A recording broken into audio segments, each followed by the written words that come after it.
Trump Ukraine युद्ध रोकने के लिए समझौता करवाने निकले हैं, पर देखते ही देखते पुतिन के इतने करीब आ गए कि यूक्रेन की कौन पूछे।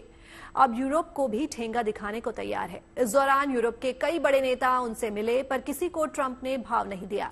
ट्रंप की ये बेरुखी देखकर क्या यूरोप नई शक्ति समीकरण तैयार करेगा? आइए समझते हैं इस रिपोर्ट में।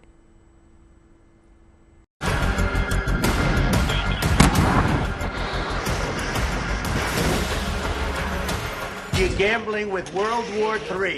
You're gambling with World War III. कहते हैं बहस से कुछ नहीं मिलता, मगर आशंका है कि व्हाइट हाउस की यह बहस दुनिया की मौजूदा व्यवस्था ही ना बदल दे। 28 फरवरी को जेलेंस्की ट्रंप के साथ मिनरल्स डील पर साइन करने के लिए अमेरिका गए थे। शुरुआत तो अच्छी रही। स्वागत के बाद ट्रंप ने मुस्कुराकर बात की, मगर इसके बाद लानत मलामत का जो सिलसिला शुरू हुआ, और वो भी सबके सामने, उसे देखकर दुनिया दंग रह गई। उलझने को तो जेलेंस्की उलझ गए, पर शायद परिणाम सोचकर वहीं मौजूद यूक्रेन की राजदूत ने अपना माथा पकड़ लिया। क्या करने आए थे, क्या कर गए जेलेंस्की? इसके बाद जेलेंस्की व्हाइट हाउस से निकले या निकाले गए और सीधे पहुंचे ब्रिटेन। सवाल था कि ट्रंप की डांट फटकार यानी डिप्लोमेसी देखने के बाद यूरोप का रुख क्या होगा। ट्रंप वैसे भी यूरोप को उसके हाल पर छोड़ने की बात कह चुके हैं। जंग के अलावा टैरिफ के मामले में भी पल्ला झाड़ने का मन बना चुके हैं। इसके बाद जेलेंस्की के साथ जो बर्ताव हुआ, उसे देखते हुए अब यूरोप को बड़ा फैसला लेना था। यूक्रेन पर यूरोपीय देशों की डिफेंस समिट में 15 देशों के राष्ट्र प्रमुख, तुर्की के विदेश मंत्री, नेटो के महासचिव, यूरोपीय संघ और यूरोपीय काउंसिल के प्रेसिडेंट शामिल हुए। जेलेंस्की से बात हुई, रणनीति बनी और ब्रिटेन ने बड़ा दिल दिखाया। पीएम कीर स्टारमर ने कहा कि वह यूक्रेन को 14,000 करोड़ रुपए की मदद देंगे, जिससे यूक्रेन 5,000 एयर डिफेंस मिसाइल खरीदेगा।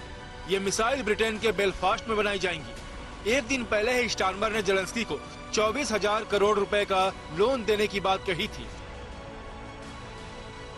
ब्रिटेन और उसके प्रधानमंत्री का यह ऐलान लोगों को हैरान कर गया, क्योंकि ब्रिटेन और अमेरिका सिर्फ पुराने सहयोगी ही नहीं, बल्कि अमेरिका के समर्थन के बिना ब्रिटेन का आर्थिक तौर पर टिकना मुश्किल होगा। फिर भी जेलेंस्की आए तो स्टारमर ने उनका गले लगाकर स्वागत किया। ध्यान रहे, जेलेंस्की ट्रंप से झगड़ कर आए थे, फिर भी इंग्लैंड में उनका जबरदस्त स्वागत हुआ। सड़कों पर लोगों ने जेलेंस्की के सपोर्ट में जोरदार नारे लगाए।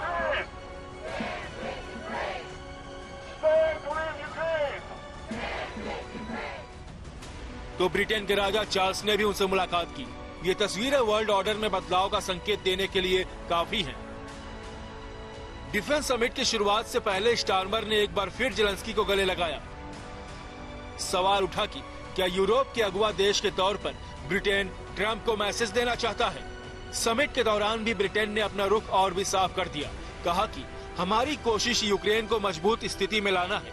हम यूक्रेन के लिए अपना समर्थन दोगुना कर रहे हैं। इतना ही नहीं, समिट में शामिल नेताओं ने यूक्रेन के लिए सैन्य सहायता जारी रखने और रूस पर आर्थिक दबाव बढ़ाने पर सहमति जाहिर की और साफ कहा कि किसी भी शांति वार्ता में यूक्रेन को शामिल किया जाना चाहिए। कहने की जरूरत नहीं कि ये सभी बातें ट्रंप के प्लान के खिलाफ हैं। ट्रंप हर हाल में यूक्रेन और रूस में समझौता चाहते हैं, जबकि यूरोप पहले सुरक्षा की गारंटी चाहता है। इसलिए फ्रांस के राष्ट्रपति इमैनुअल मैक्रो पूरी तरह जेलेंस्की के साथ हैं।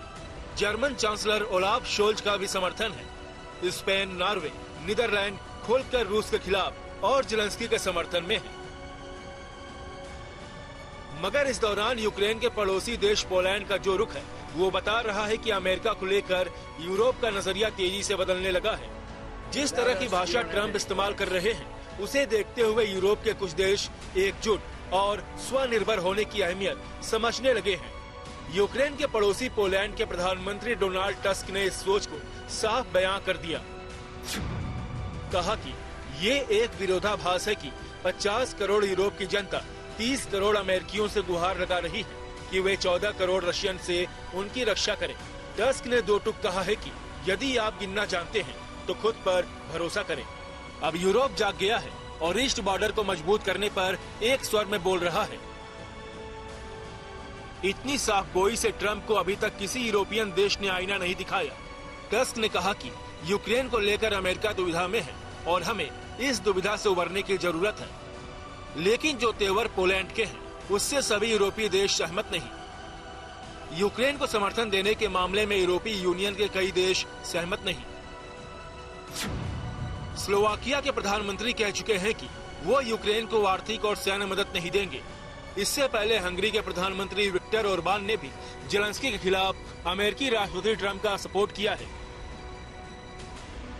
यानी यूक्रेन के साथ रहना है या अमेरिका के साथ चलना है, इससे लेकर अभी यूरोप में तस्वीर साफ नहीं।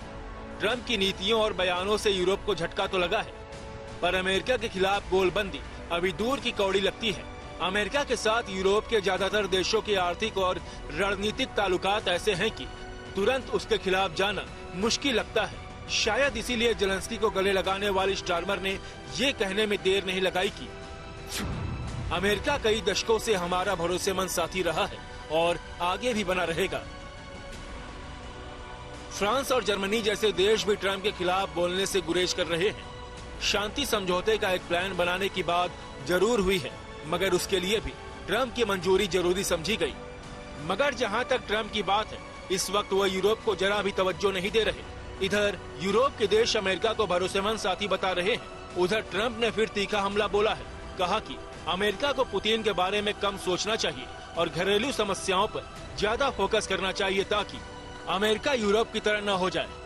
जो यूरोप पुतिन और ट्रंप की नजदीकी को लेकर चिंता में है, खुद उसके हालात पर ट्रंप ने तंज कसने से परहेज नहीं किया। लिखा कि हमारा ध्यान अप्रवासी रेप गैंग, ड्रग तस्कर, हत्यारों, मानसिक संस्थानों से आने वाले लोगों को अमेरिका में दाखिल होने से रोकने पर ज्यादा होनी चाहिए, ताकि हमारी हालत यूरोप जैसी न हो। दिलचस्प बात यह है कि जो ब्रिटेन अमेरिका को पुराना साथी बता रहा है, ट्रंप वहीं के रेप गैंग का जिक्र करते तंज कस रहे हैं। इस गैंग ने ब्रिटेन में सैकड़ों नाबालिग लड़कियों को अपना शिकार बनाया था, जिसे लेकर प्रधानमंत्री कीर स्टारमर भी निशाने पर रहे हैं। अगर देखो पिछले कुछ दिनों में पहले उन्होंने शोल्स को इनवाइट किया, उसके बाद में मैक्रोन को इनवाइट किया, फिर स्टारमर को इनवाइट किया। तीनों के साथ जो ट्रंप का रवैया था, एक किस्म का धमकाने का था। और जहाँ तक मैक्रोन का ताल्लुक था, उनको तो ओवल ऑफिस में एक साइड में छोटी कुर्सी में बैठाया था, उनके साथ शेक हैंड भी किया, तो अपना हाथ पीछे खींचा और फिर उसी माफिक कार्रवाई मैक्रोन ने की। जहाँ तक स्टारमर का ताल्लुक है, उनको तो 20 मिनट के भगा दिया। तो ये साफ तौर पर नजर आता है कि जो इनके रिश्ते नातों में बहुत जबरदस्त दरार आ गई है। ट्रंप सिर्फ अपने अमेरिका को ही देखना चाहते हैं, और अगर अमेरिका को आगे बढ़ाना चाहते हैं, उसकी इकोनॉमी को बढ़ाना चाहते हैं, और उसकी वजह से अगर वो यूरोप को कमजोर कर रहे हैं या किसी और देश को कमजोर कर रहे हैं, तो उनको कोई परवाह नहीं है, कोई चिंता नहीं है। कुल मिलाकर ट्रंप यूरोप और ब्रिटेन जैसे पुराने दोस्तों को भी बख्श देने के मूड में नहीं।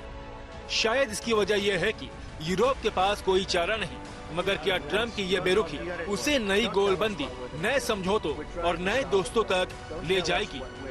और क्या इससे वर्ल्ड ऑर्डर बदलेगा? इसका जवाब आसान नहीं। Bureau report, good news today.